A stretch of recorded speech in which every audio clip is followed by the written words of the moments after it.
پھر صحابی نے پوچھا ثم من، اس کے صحابی بھی پوچھتے جا رہے ہیں، دیکھو رک نہیں رہے، کیونکہ ان کے سوال کا جواب مل نہیں رہا کہ یا رسول اللہ آپ ماں کا تذکرہ ختم کریں گے تو پتہ چلے گا کہ ماں کے بعد کس کا حق ہے.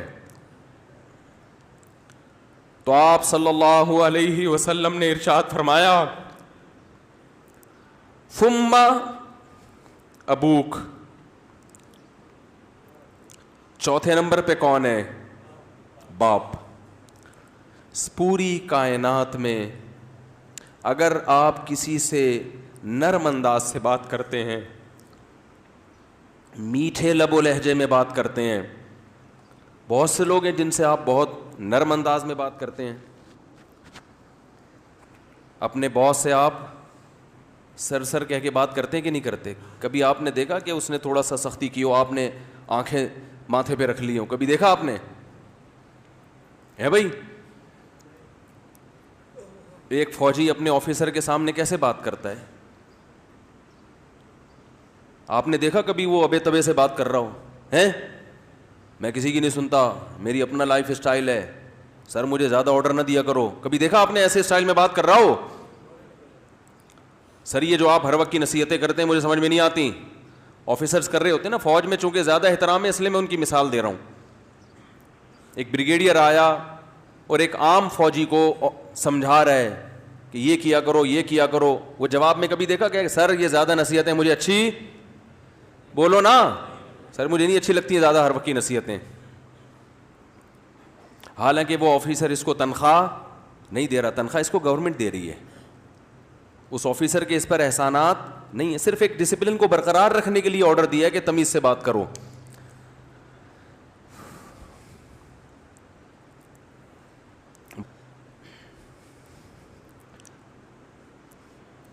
اس نے آپ کے لیے قربانیاں دی ہیں،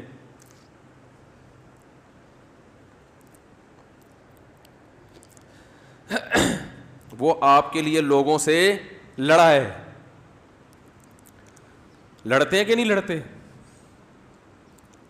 بھائی میرے بیٹے کو گالی دی کیوں تو نے؟ وہ یہ چاہتا ہے کہ آپ اس سے بھی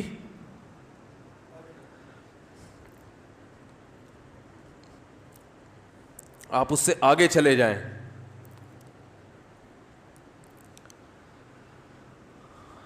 آپ کی ماں نے جو آپ کو بچپن میں محبت سے پالا عزت کے ساتھ، تو ماں کو یہ شیلٹر کس نے دیا ہے بھائی؟ باپ نے. باپ اگر نہ شیلٹر دیتا وہ اتنی محبت کے ساتھ نہیں پالتی.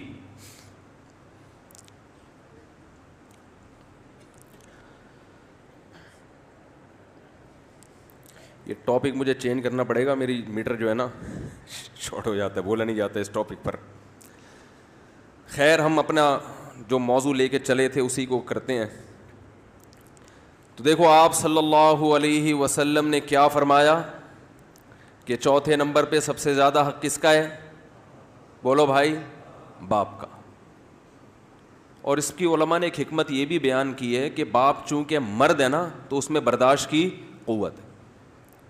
ماں میں برداشت نہیں ہوتی، اس سے بدتمیزی کرو گے بیچاری روتی رہے گی، باپ کھینچ کے 2 تھپڑ ایسا ہی ہے نا بھائی، باپ سے زیادہ نہیں اور لگا دے گا 2-4 کی. ماں بیچاری کڑتی رہتی ہے بیٹھ کے.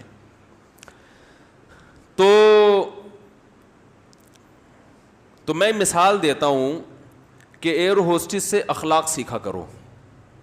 جس اسٹائل میں ایئر ہوسٹس آپ سے بات کر رہی ہے تو جب ماں سے بات کرو نا تو اس اسٹائل میں 3 چمچ چینی، 3 چمچ حدیث میں 3 گنا ہے نا، تو جتنی چینی آپ اپنے باس سے بات کرتے ہوئے اپنے کلام میں ملاتے ہو، اپنی ماں سے بات کرتے ہوئے 2 چمچ اس میں اضافی ڈال لیا کرو، تو ٹوٹل کتنے ہو جائیں گے؟ 3 چمچ ہو جائیں گے. اتنا میٹھا کلام ہونا چاہیے کس سے بات کرتے ہوئے؟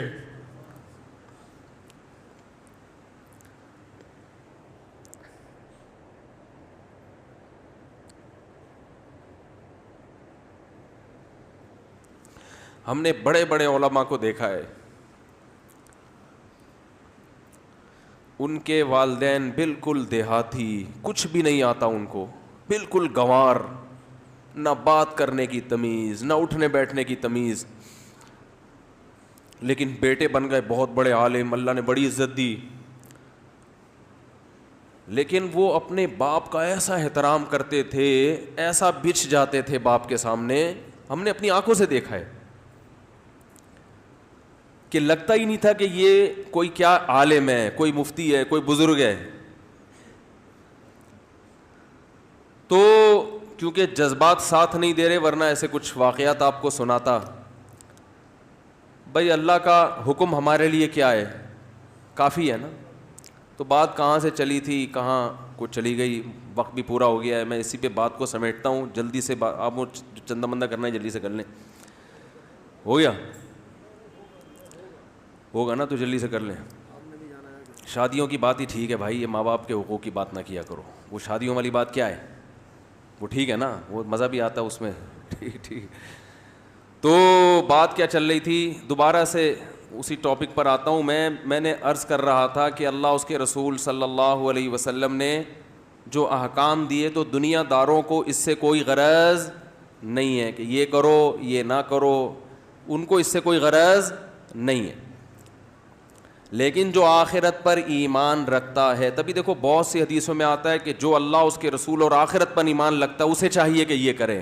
تو اس میں اللہ کے نبی نے پہلے بتا دیا کہ جن کا آخرت پر ایمان نہیں ہے ان کو یہ باتیں سمجھ میں نہیں آئیں گی, ان کو یہ باتیں نہیں سمجھ میں آئیں گی.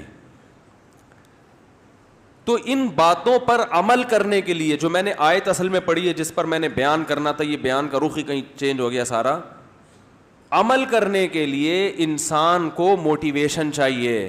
تو اللہ نے کیا فرمایا, جو آیتیں میں نے قرآن مجید کی پڑھی ہیں اس میں اللہ نے فرمایا کہ اپنے دل میں اللہ کی محبت پیدا کر لو. دیکھو اللہ پر دلائل کے ذریعے ایمان لانا الگ بات ہے, اور دل میں اس کی محبت پیدا کرنا یہ بالکل الگ چیز ہے. تو جیسے نماز کا حکم دیا گیا, زکوٰۃ کا حکم دیا گیا, والدین سے حسن سلوک کا حکم دیا گیا, صدقہ خیرات کا حکم دیا گیا, اسی طرح اللہ نے ہمیں یہ حکم دیا ہے کہ اپنے دل میں میری محبت پیدا کرو. یہ کس کا حکم ہے, اللہ کا. تو آج جو دل ہے نا وہ اللہ کی محبت سے خالی ہے. جب محبت سے دل خالی ہوتا ہے تو اطاعت ایسے ہوتی ہے جیسے گن پوائنٹ پہ کوئی آپ سے کوئی کام کروا رہا ہو. دیکھو اپنا بزنس اور دوسرے کے بزنس میں فرق ہوتا ہے نا.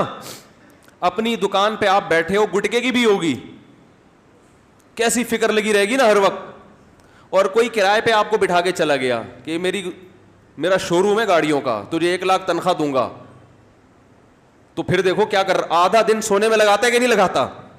کیونکہ انسان کو اپنے بزنس سے محبت ہوتی ہے, دوسرے بزنس سے محبت نہیں ہوتی. اپنا بزنس گول گپے کا بھی ہوگا تو کہاں سے کہاں پہنچا دے گا, دوسرے کا بزنس اگر تنخواہ پہ بٹھاؤ گے تو بیڑا ایکسیلنسی تو دور کی بات. ہمارے ایک دوست ہیں سیالکوٹ میں, بڑا بزنس ہے ان کا, تو میں نے وہاں دیکھا کہ ان کی فیکٹری میں, مجھے شوق ہے چیزیں دیکھنے کا کیا بنتا ہے فیکٹری میں, اس لیے نہیں کہ میرا کوئی فیکٹری لگانے کا پروگرام ہے, ویسے ہی.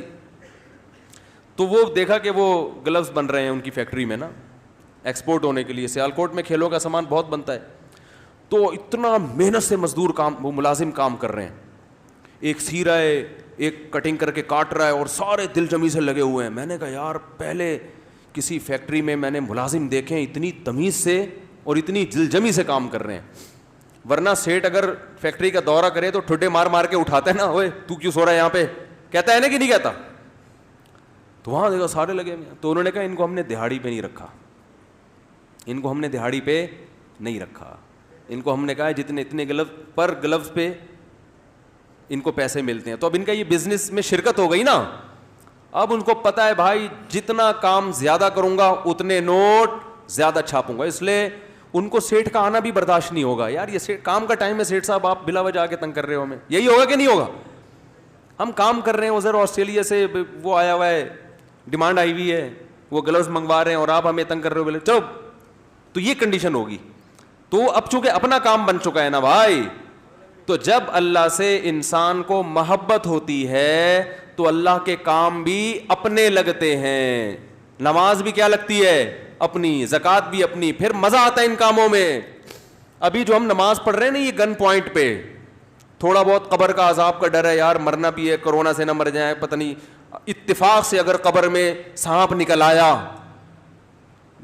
اتفاق سے اگر وہ باتیں فضائل اعمال میں جو لکھی ہوئی صحیح نکلی تو ہمارا کیا بنے گا؟ چلو جمعہ تو پڑھ لو جا کے. تو پھر کیسے آ رہے ہوتے ہیں آپ دیکھو، فجر میں کیا حال ہوتا ہے، ظہر میں کیا حال ہوتا ہے، عصر میں. آپ صلی اللہ علیہ وسلم نے فرمایا جو نماز میں پہلی صف میں ہوگا، قیامت کے دن جب اللہ کا دربار لگے گا وہاں بھی پہلی صف میں ہوگا وہ. تو جتنا سست نماز میں ہوگا اتنا پیچھے آخرت میں اللہ کے دربار میں. اللہ کہے گا یہ مجھے دنیا میں بغیر دیکھے سب سے پہلے آ کے بیٹھتے تھے، آج جب میں نظر آ رہا ہوں تو آج اب میری مرضی سے یہ آگے آئیں گے، کل یہ اپنی مرضی سے آگے آتے تھے. تو میرے بھائی ایکسیلنسی پیدا کیسے ہوگی؟ جب اللہ کی محبت پیدا کی جائے. اور محبت کیسے پیدا ہوگی؟ ذکر کی کثرت. سمجھتے ہیں کہ نہیں سمجھتے؟ بار بار اللہ کا تذکرہ. پھر یہ ٹاپک بہت لمبا ہے، وقت بھی پورا ہو گیا. اللہ تعالی ہم سب کو سمجھنے کی، عمل کرنے کی توفیق عطا فرمائے.